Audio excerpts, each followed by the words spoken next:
Assalamu alaikum. In this video you will learn causative passive. First you should know what is causative and what is passive. Causative sentences भी हमने study कर लिया है और passive भी. अगर दोनों सेंटेंस मिक्सअप हो जाएं तो फिर कैसे बनता है इसे आज हम सीखेंगे. कॉजेटिव सेंटेंस ऐसे जिसमें सब्जेक्ट काम खुद नहीं करता बल्कि करवाता है, और पैसिव जिसमें हमें डूअर का नहीं पता होता, काम किसी चीज़ पर होता है. तो ये दोनों सेंटेंस जब मर्ज हो जाएं तो कैसे सेंटेंस बनते हैं. सपोज़ फर्स्ट सेंटेंस आप देखें, हमें हंसाया गया. हमें किसने हंसाया पता नहीं, तो ये पैसिव का सेंटेंस हुआ.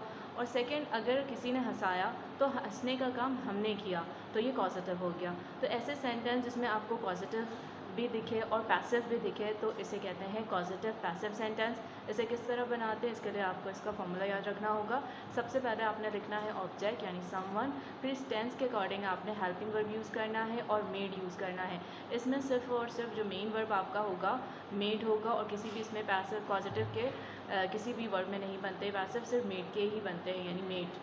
और आपको ये याद होना चाहिए जैसे पैसिव के क्या रूल्स थे कि सपोज़ फर्स्ट सेंटेंस आपने देखा हमें हंसाया गया है, पास्ट सिंपल का पैसिव वाइज है, तो वो पैसिव वाइज में सबसे पहले हम लिखते थे ऑब्जेक्ट और हेल्पिंग वर्ब लाजमी लिखते थे अकॉर्डिंग टू द टेंस. तो इसमें भी आपने उसी चीज़ का ख्याल रखना है, लेकिन उसके बाद आपने जो वर्ब यूज़ करना है वर्ब की थर्ड फॉर्म वो आपने सिर्फ मेड ही यूज़ करना है.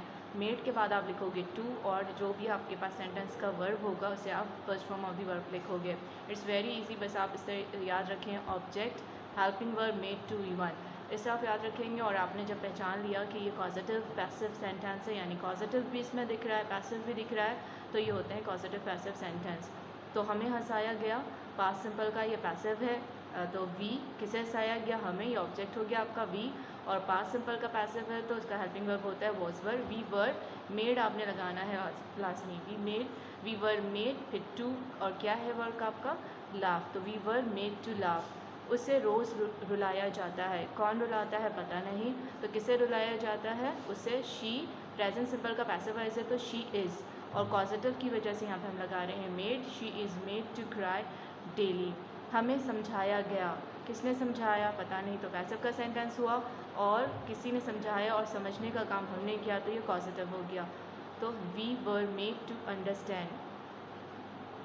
फोर सेंटेंसेस, मुझसे उसकी बेइज्जती करवाई गई. तो किससे करवाई पता नहीं, पर किससे करवाई गई मतलब आपने कि मुझसे. तो I was made to insult her, यानी किसी और ने करवाया पर किया आपने, और ये नहीं पता कि किसने करवाया, तो इसलिए I was made to insult her. मुझसे ख़त लिखवाया गया, तो आई वॉज किसने लिखने का काम किया मैंने, और चूँकि ये पैसिव वॉइस है तो मुझसे ख़त लिखाया गया. I was made to write a letter. मुझे सब्ज़ियाँ खिलाई गई, किसने खिलाई पता नहीं, तो यहाँ पर क्या है कि पैसिव भी है पॉजिटिव भी है, तो क्या बनेगा I was made to eat vegetables. Number 7 is हमें हंसाया जा रहा है, तो रहा रही प्रेजेंट प्रोग्रेसिव है और ये पैसिव है, तो आपको याद होना चाहिए कि पैसिव के प्रेजेंट प्रोग्रेसिव का क्या फॉर्मूला था. उसमें इज़ आर के बाद हम लगाते थे बीइंग और third form of the verb. तो किसे हंसाया जा रहा था हमें, यानी we are being made to love. आपको पैसिव के सारे रूल्स फॉलो करने जो आप पैसिव में पढ़ते थे कि अगर ये टेंस है, अगर प्रेजेंट सिंपल है तो is am are third form लगेगा, प्रेजेंट प्रोग्रेसिव है तो is am are being third form है. तो सेम आपने यहाँ पर वही रूल फॉलो करना है. पैसिव में सबसे पहले लिखते हैं ऑब्जेक्ट, तो आपने सबसे पहले लिखा ऑब्जेक्ट और फिर हेल्पिंग वर्ब लिखेंगे, और चूँकि ये पॉजिटिव भी है तो यहाँ पर आपने मेड ही लगाना है हेल्पिंग वर्ब के बाद, और फिर आपको जो वर्ब दिखेगा वो टू के साथ आप वी1 लगा देंगे. लास्ट टॉपिक हमारे पॉजिटिव सेंटेंस का है. 5 तो हमने पॉजिटिव के पढ़े, make, has, get, let and help. उसके बाद हमने पॉजिटिव पैसिव पढ़ा, और ये लास्ट जो आप देख रहे हो हैज़ हैव, ये क्या है इसको सीखते हैं. यहाँ पर आप फॉर्मूला शॉर्ट फॉर्म भी याद रख सकते हो, हैव समबडी वी1 ing. ये ऐसे सेंटेंस है जो ज़्यादातर इंस्टीट्यूट वाले यूज़ करते हैं कि वो आपको टारगेट देते हैं कि हम इतने महीने में इतने दिनों में आपसे ये काम करवा लेंगे. तो यहाँ पर सपोज़ कि हम 5 महीने में आपसे इंग्लिश बुलवा लेंगे, तो ये किसी इंस्टीट्यूट वाले आपसे या कोई भी ज़्यादातर ये इंस्टीट्यूट वाले यूज़ करते हैं ऐसे सेंटेंस कि हम 5 महीने में आपसे इंग्लिश बुलवा लेंगे. तो देखा जाए ये पॉजिटिव सेंटेंस है कि वो काम करवाएंगे पर आप करेंगे, काम करेगा कोई और. तो इसे भी हम सबसे पहले सब्जेक्ट लिखेंगे. जो सब्जेक्ट फर्स्ट लिखता है वो लिखता है जो काम करवाएगा, करने वाला कि कौन करवाएगा. उसके बाद आपने इसमें भी टेंस का ख्याल रखना है, जो भी टेंस है, चूँकि ये पैसिव नहीं है, ये ओनली पॉजिटिव है.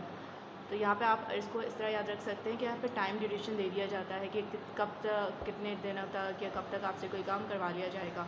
तो इससे भी आप इस सेंटेंस को याद रख सकते हैं, क्योंकि अकॉर्डिंग टू फार्मूला आपने सबसे पहले लिखना है सब्जेक्ट। ये टेंस फर्स्ट सेंटेंस है हमारे पास फ्यूचर सिंपल का, तो हम विल लगाएंगे और ये आपका मेन वर्ब है पॉजिटिव का हैव, आपने यहाँ पर हैव ही लगाना है। और हैज़ का मतलब कि अगर आपने प्रेजेंट सिंपल कोई सेंटेंस बनाया तो ही शी के साथ आपने हैज़ लगा दिया। तो वी विल हैव कौन करेगा काम, हम 5 महीने में आपसे यानी यू। उसके बाद किसकी टर्न है, फर्स्ट फॉर्म के साथ आईएनजी यानी बुलवाना है, इंग्लिश बुलवाना है, तो स्पीकिंग इंग्लिश क्या टाइम है, इन 5 मंथ्स। तो we will have you speaking English in 5 months. Second sentence is driver instructor 2 हफ्ते में सारा से गाड़ी, ड्राइवर इंस्ट्रक्टर ने 2 हफ्ते में सारे से गाड़ी चलवाई। तो किसने चलवाई, ड्राइवर इंस्ट्रक्टर।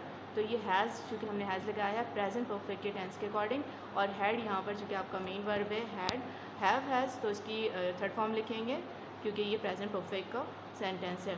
तो ड्राइवर इंस्ट्रक्टर हैज़ हैड सारा driving car in 2 weeks. Third sentences, मेरी दोस्त 1 साल में मेरे भाई से ज़रूर piano बजवाएगी।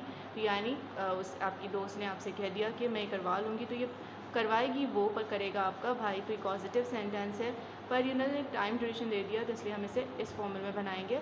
My friend must have my brother playing piano in a year.